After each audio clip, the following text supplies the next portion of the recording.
My name is Claire Denton, and I am 31 years old. On the morning I gave birth to my daughter, my mother-in-law walked into the bank and removed me from the joint savings account my husband and I had built together for 4 years. $41,000 gone before my daughter took her first breath outside my body. What Sandra didn't know, what none of them knew, is that 6 weeks earlier, I had opened a separate account at a different bank entirely, and every direct deposit, every transferred dollar, every cent I had personally contributed to that marriage had already moved quietly out of reach. By the time Sandra was walking back to her car with a smile on her face, she was celebrating an account with $41 in it. I had left exactly that much, just enough so it wouldn't look empty at first glance. Before I tell you what happened next, please hit like and subscribe. Drop your city and your local time in the comments. I love knowing where you're listening from. Now, let me take you back 4 years to the first time I understood what kind of family I had married into and why I had to be ready long before I knew I would need to be. I met Sandra Hargrove at a work conference in Columbus when I was 26. He was presenting on logistics software. I was there representing my company's operations team. He had a quiet confidence, the kind that doesn't need to fill a room. He asked me good questions and listened to the answers. That was enough back then. We dated for 8 months before I met his family. I want to be honest about that timeline because I've thought about it a lot since. 8 months is long enough to fall in love. It is not always long enough to understand who a person is when their mother is in the room. The first Sunday dinner was at the Hargrove family home in Westerville, a colonial on a corner lot. Very clean, very coordinated. Sandra Hargrove met me at the door in a cream-colored cardigan and earrings that matched. She hugged me the way certain women hug strangers, arms going through the motion, no body contact, the kind of hug that is really a measurement. Daniel's father, Earl, shook my hand. He was a quiet man, retired, the kind of quiet that's been trained rather than born. Daniel's sister, Melissa, was there too, with her husband, Ron. Melissa had Sandra's exact gestures, slightly scaled down. She tilted her head at the same angle, she laughed at the same moments. If you didn't know them, you might think it was sweet. If you watched long enough, it started to feel like a signal system. Dinner was lovely, the food was good. Sandra asked me questions about my family, my job, my apartment, all reasonable questions. But there was a precision to them, like she was filling in a form she had prepared in advance. Where did you say your family is from originally? And your father? What did he do? Do you rent or? Daniel squeezed my hand under the table once. I thought it was affection. Later I would understand it was a warning he didn't know how to give in words. Driving home that night I said, "Your mother is very put together." Daniel nodded. He kept his eyes on the road. "She likes things a certain way." "What way?" He was quiet for a moment. "Her way." I laughed. He didn't. We got engaged 14 months later. I said yes because I loved Daniel, and I still believe that was true. What I didn't understand yet was that marrying Sandra Hargrove meant entering a system I had never been given the manual for, and by the time I found the manual, I was already deep inside it. The engagement period was when the architecture started showing itself. Sandra called Daniel every Sunday, long calls. I learned not to be in the room, not because anything inappropriate was said, but because every conversation left Daniel slightly rearranged. He'd come back into the kitchen quieter, more careful, like a man who had just been reminded of something he owed. She had opinions about the wedding venue, about the date, about my dress, offered gently, wrapped in softness. "I just want it to be perfect for you, Claire." The way she said "for you" meant for her. My own mother is a florist in Dayton who cried at the engagement dinner and said "just be happy," like it was the only instruction life required. She had no opinions about the venue. She showed up wherever we needed her and stayed out of the way when we didn't. The contrast was not subtle. We married on a Saturday in October. It was beautiful, I mean that. Whatever came after, that day was real. The first year, Daniel and I had our own apartment. We were figuring out the rhythms of sharing space, sharing money, sharing weekends. Sandra visited once a month. I tried to be welcoming. I cooked dinner. I gave her my best guest towels. I asked about her garden club and the renovation on the sun porch. What I did not do was tell Daniel when her visits left me with a flat, tired feeling I couldn't quite name, because it never seemed like enough to point at. Sandra was never cruel. She was never overtly unkind. She was just very present in a way that crowded everything else out. She had a way of rearranging the living room throw pillows when she came over, just slightly, and then never mentioning it, so I'd notice later that my own home felt unfamiliar. Small things, nothing you could take to court. In year 2, we bought a house, a 3-bedroom colonial on a quiet street in Dublin. Daniel wanted to be close to his parents. I agreed because it seemed like the right thing for a marriage, being flexible about geography. The house was a joint purchase. We opened a joint savings account for the down payment and then kept it as our shared household account. 4 years of both our salaries going in. Grocery runs, car repairs, the furnace replacement in February, a vacation we took to the coast and didn't tell Sandra about until after because she had opinions about travel costs.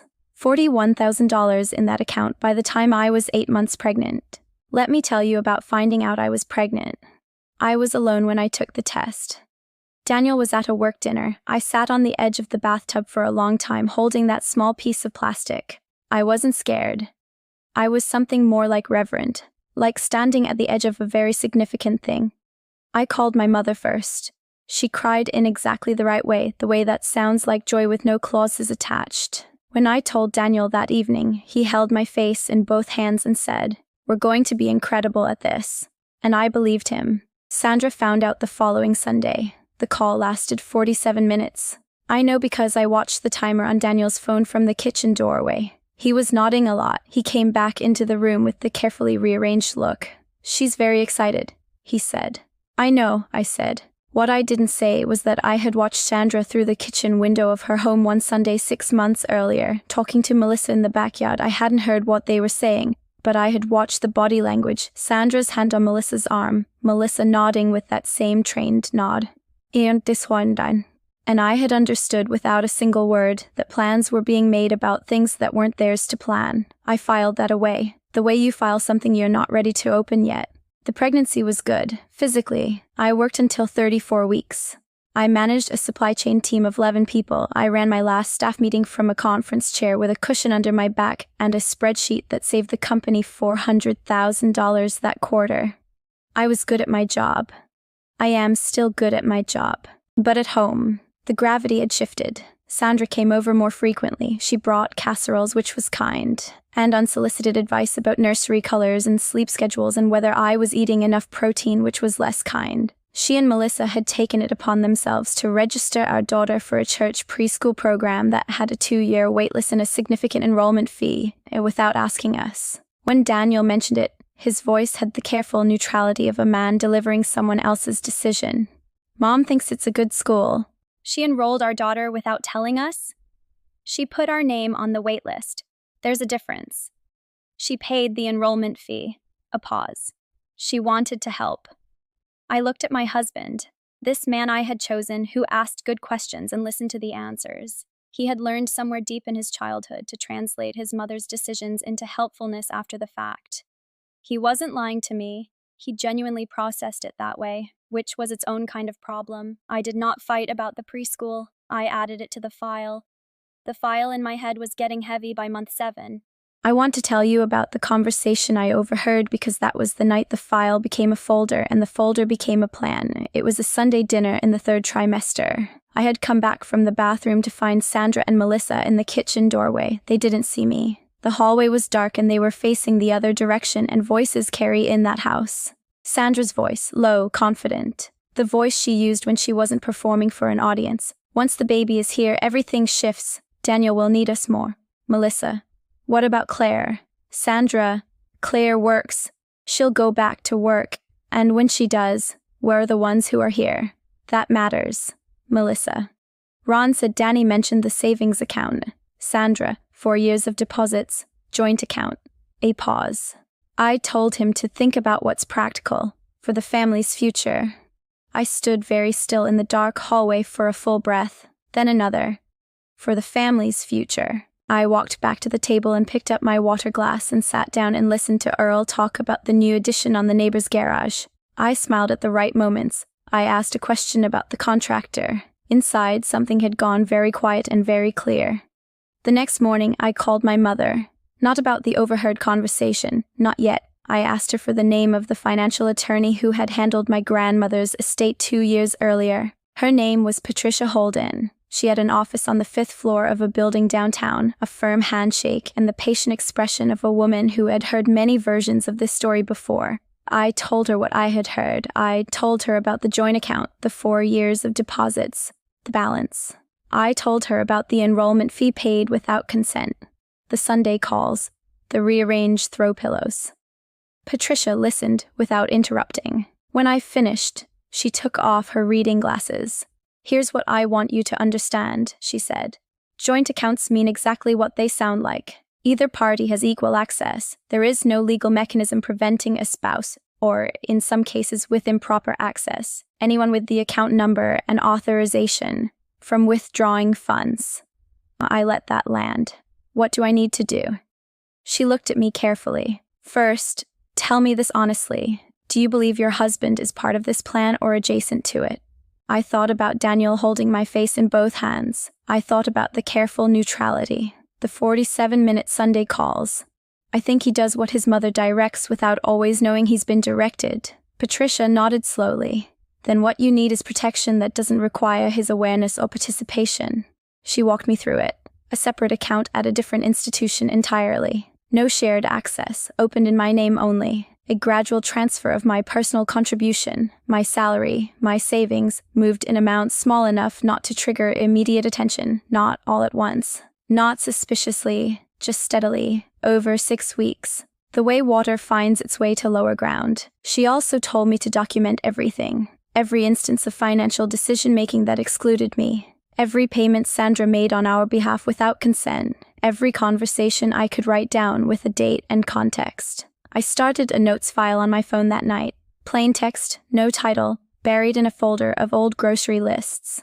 I want you to hear this clearly because I know what some people will think. This wasn't about leaving my marriage. This wasn't about not trusting Daniel as a person. This was about recognizing that I was building a life and a family inside a structure where someone else was holding blueprints I had never been shown. And I had a daughter coming. A daughter who needed her mother to be standing on solid ground when she arrived. 6 weeks. I moved money carefully. I updated my direct deposit to split between the joint account and my new account. I moved my personal emergency fund. I moved the savings I had brought into the marriage before we combined finances. What remained in the joint account was Daniel's contributions and the shared household deposits from the past few months. The balance I left was $41. I know that number sounds theatrical. It wasn't planned that way. It was simply what remained after I took back what was mine. By the time I was 38 weeks pregnant and packing my hospital bag, Patricia had everything documented. I had my own account. I had 4 years of direct deposit records showing exactly what I had contributed to that marriage, month by month, to the penny. I was ready. I just didn't know the exact moment it would matter. I have a question for you before I go on because I have told this story to a few people and the reactions split almost perfectly in half. Some said, "How did you stay so calm?" And some said, "Didn't you feel guilty for preparing without telling him?" I want to know where you land. Tell me in the comments. And if you haven't subscribed yet, please do right now. This story is about to change. My due date was a Thursday. My daughter arrived on a Tuesday, 5 days early and in a hurry. My water broke at 4 in the morning. I woke Daniel and we drove to the hospital in the gray dark, me breathing through contractions, him gripping the steering wheel. Both of us quiet with the specific silence of a moment you've prepared for and still cannot believe is happening. I was admitted at 5:15. Daniel called his mother at 5:22. I know the time because I heard him in the hallway just outside my room. He was probably trying not to wake me. The door was ajar. Sandra's voice, even through the phone, was audible enough. Excited, high, moving quickly into logistics. She'd be there by 7. I closed my eyes and breathed.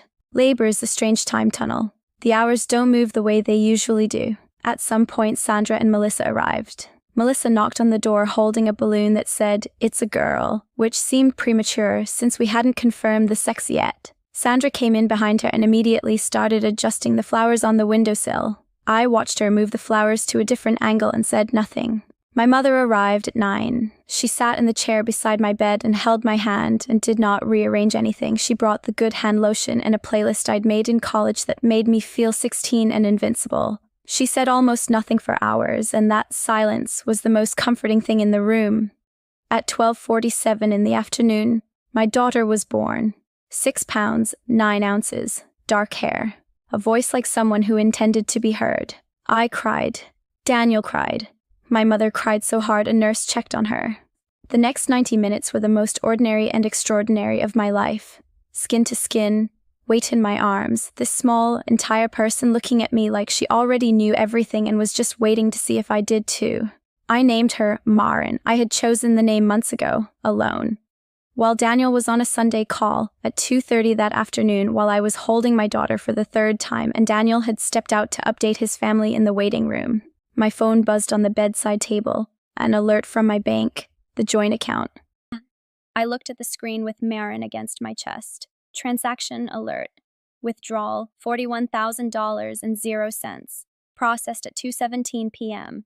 The time matched almost exactly with when Sandra would have slipped out of the hospital. Driven to the bank 12 minutes away, walked in with her authorized user status and her prepared smile, walked out. I set the phone face down on the mattress. I looked at my daughter. I breathed. Then I picked the phone back up and texted Patricia 3 words. It happened today. She responded in 4 minutes. I have everything ready. Call me when you can talk.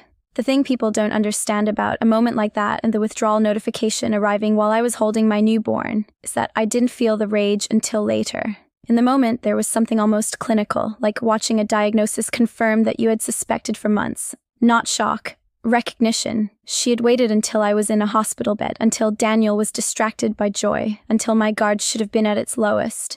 She had timed it the way you time a move in a long game, deliberate, certain. She was celebrating an empty account in the parking lot of a bank, while I held the person I would spend the rest of my life protecting. I did not tell Daniel that night. I know that sounds wrong. I want to explain it carefully.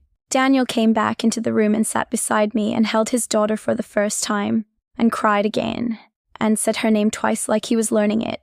And in that hour, he was exactly the man I had fallen in love with. Not his mother's son, not the carefully rearranged figure from Sunday phone calls. Just a man who loved his daughter with everything he had. I did not want Sandra's action to enter that room that night. That could wait. My daughter's first night would be what it needed to be. Patricia said the same thing when I called from the hospital bathroom at midnight, Maren in the bassinet, Daniel asleep in the chair. The money is documented, Patricia said. The withdrawal time is documented. Your account is protected. Nothing is on fire tonight.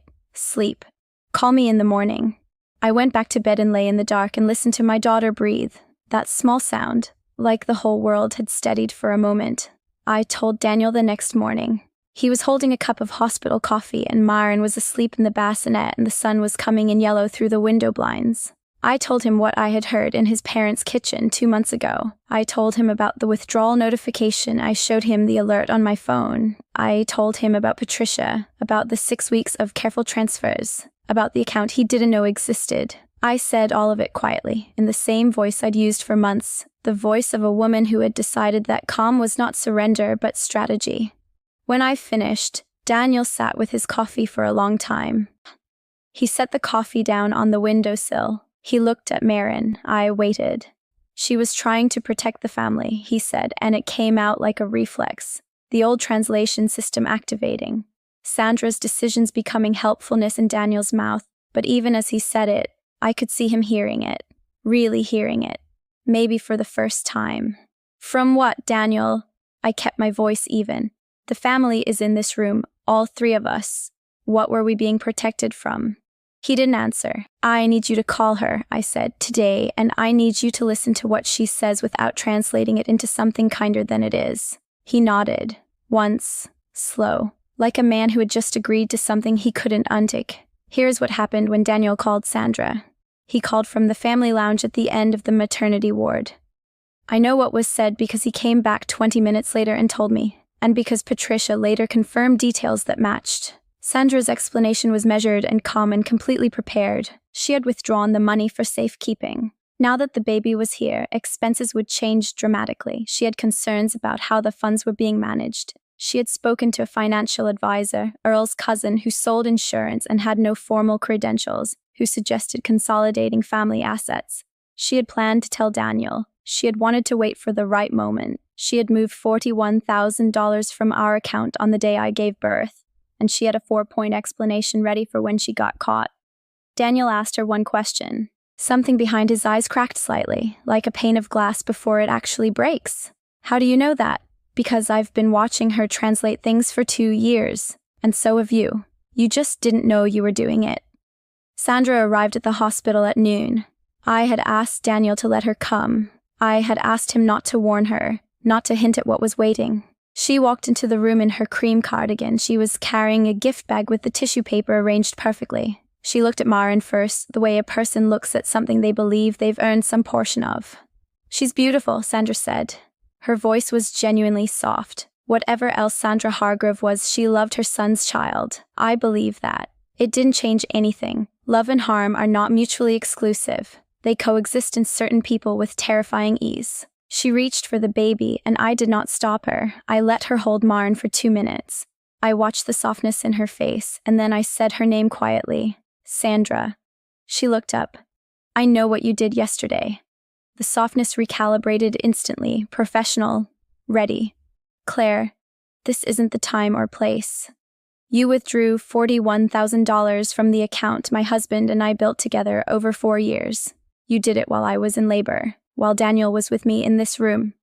Daniel stood by the window. He did not look at his mother. Sandra straightened slightly, still holding my daughter. "I did it for this family. Everything I do is for this family. You've never fully understood the way we... I'd like my daughter back, please." She hesitated for 1 second. Then she passed Maren back. I settled her against my chest. I looked at Sandra in her cream cardigan with her prepared explanation, and I felt something that wasn't quite anger. It was more like clarity. The feeling of finally seeing the dimensions of a room you've been navigating in the dark for years. "I'm going to tell you something," I said. "And I need you to really hear it, because this is the only time I'm going to say it to you directly." I reached for my phone. I pulled up the balance from my private account, the one she didn't know existed, and I turned the screen so she could see it. She looked at the number. She looked at it for a long time. "The money you took is documented," I said. "The transaction time is documented. You accessed a joint account using authorization that was granted for a specific emergency and never extended to general use. My attorney has been aware of this situation for 6 weeks." Sandra's eyes came up to mine. For the first time, the prepared expression slipped. "The money I contributed to this marriage for 4 years, my salary, my savings, everything I brought in, is in an account you cannot touch. What you took yesterday was primarily Daniel's contributions, and he knows that." Daniel by the window had not moved, but something in his posture had shifted. The careful neutrality finally gone. "You timed this for when I was most vulnerable," I continued. "That is a choice you made deliberately. My attorney is going to walk you and Daniel through what returning those funds looks like, and you are going to have a different kind of conversation with your son than any you have had before, because I am no longer going to be the one who disappears quietly so that everyone else can stay comfortable." Sandra opened her mouth. The 4-point explanation was still there, waiting. "I'm not asking for a response right now," I said. "I just needed you to know that I knew, before anyone started deciding what story to tell about where that money went." The room was very quiet. Maren made a small sound against my chest. Sandra looked at her granddaughter, then at her son, then at me. She picked up her gift bag and set it gently on the chair by the door. "I should let you rest," she said, and she walked out. Earl was waiting in the hallway. I could hear her voice through the gap before the door closed, low, fast, words I couldn't make out. I didn't need to. I already knew the shape of the conversation she was starting. If you have ever had to deliver a truth quietly in a room that deserved a much louder response, tell me in the comments. Tell me where you're from, too. I want to know who is hearing this, and if these stories speak to something you have been carrying, please subscribe, because we're almost at the part where the dominoes fall. The next 3 weeks were not peaceful. I want to be honest about that. Daniel and I had many conversations that were not quiet and not clean. Some happened in whispers at 2 a.m. with Maren asleep between us. Some happened in the driveway with the car still running. Some were just silences that lasted long enough to become their own kind of argument. What Daniel was doing, I understood later, was not choosing a side. He was doing something harder. He was auditing his entire life. Every Sunday call, every rearranged decision, every piece of Sandra's will he had absorbed and passed on without knowing. He was going back through years of careful translations and asking himself what the original language had actually said. That is painful work. I am not going to pretend it wasn't. Patricia Holden sent a formal demand letter to Sandra Hargrove 11 days after the withdrawal. It outlined the transaction, the unauthorized use of account access, and the full amount to be returned within 14 days.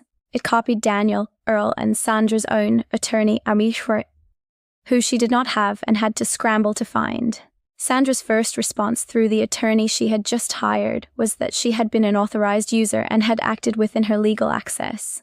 Patricia's response was precise. Authorization for emergency use does not extend to discretionary withdrawal. The original account agreement, the documentation of when and why access was granted, and the text messages Daniel had sent his mother at the time of authorization, texts that explicitly named the emergency purpose, all supported our position. We had the texts.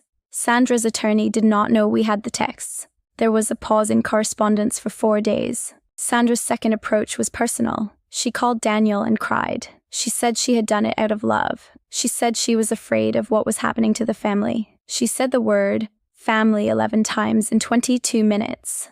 Daniel counted. He told me afterward, sitting at the kitchen table, that he had spent an hour on the back porch after that call trying to remember a single time his mother had asked him what he wanted rather than telling him what he needed. He said he couldn't find one. I love her, he said. His voice was rough. I'm not going to stop loving her. I know, I said, and I meant it. But I've been a lousy husband. Not on purpose, but that's not an excuse. I reached across the table and took his hand. Not because everything was fixed. It wasn't. But because he was telling the truth.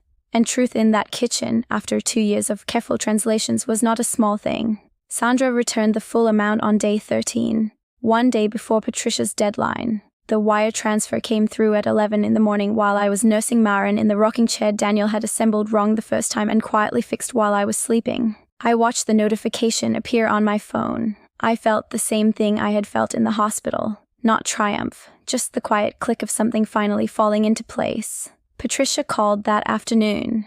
It's done. Funds received. Do you want to formalize anything further? I thought about it for a moment. Not right now, I said. Let's see what the next chapter looks like. Here is what happened to each of them. Sandra retained her attorney for 2 more months, apparently waiting for a counter-move that never came. When it became clear I had no interest in protracted legal action, I had a daughter and a marriage to tend to, in that order. The attorney was released. The invoice for 2 months of legal counsel came to just over $8,000. Earl paid it from their retirement savings. He has not been cheerful about it since. Melissa, who had been Sandra's mirror and co-planner for as long as Daniel could remember, had a harder conversation with Sandra than Daniel did. It came out during the weeks of fallout that Melissa had known about the withdrawal plan in advance and had said nothing to Daniel or to me. Her husband, Ron, who is a quieter and more decent man than his wife gives him credit for, told her plainly that what she had allowed was not a family decision. It was a betrayal. Melissa and Sandra did not speak for 6 weeks. They have since reconciled because that is the nature of certain bonds, but the dynamic between them has shifted in ways that are visible even at Sunday dinners, which I now attend on my own terms or not at all. Earl came to our house alone one evening in November. He knocked. He came in. He sat at the kitchen table and looked at his hands for a long time. He said, "Sandra makes decisions and I let her. I've let her for 40 years. I don't know what to do with that now." He didn't apologize on her behalf. He didn't try to explain it away. He just said the true thing and then left. I respect him more for that single quiet evening than for the entire previous 2 years combined. Sandra and I have a relationship now that is structured rather than warm. She sees Maren on a schedule Daniel and I set together. She does not make decisions about our household. She does not offer unsolicited financial advice. She sends birthday cards and brings the right casserole dish when invited. She has not once apologized directly. I do not need her to. The apology I was owed could not have come from her anyway. What I needed was solid ground beneath my daughter's life, and it is solid. Daniel and I rebuilt. That is not the same as everything being fine. Rebuilding means going into rooms you have been avoiding and dealing with what's in them. We went to a counselor for 7 months. We had conversations that required a third person to keep them from collapsing. We came out the other side not the same as before, but something better than we were, more honest. Less performative. He changed his Sunday call to bi-weekly and told Sandra directly in words he chose himself. That was the biggest thing.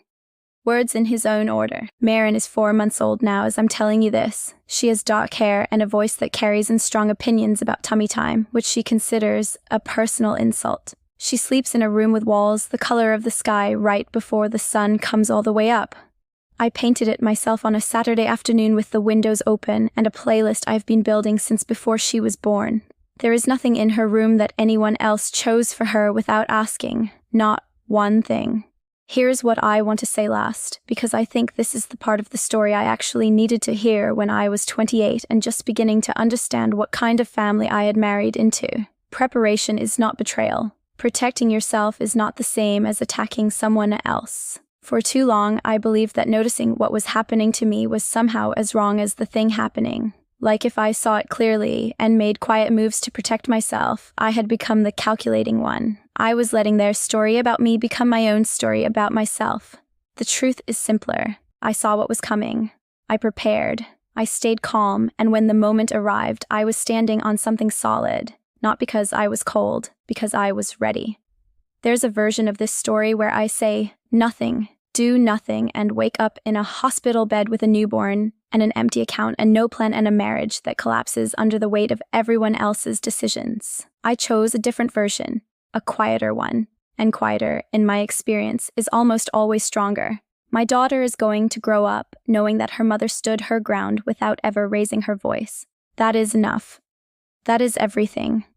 If this story moved something in you, anger, recognition, relief, or even just the feeling of being seen, tell me in the comments. And tell me this. What is one thing you have quietly prepared for while the people around you assumed you weren't paying attention? I read every single one. Share this with someone who needs to hear it tonight. And if you aren't subscribed yet, I would love to have you here for the next one.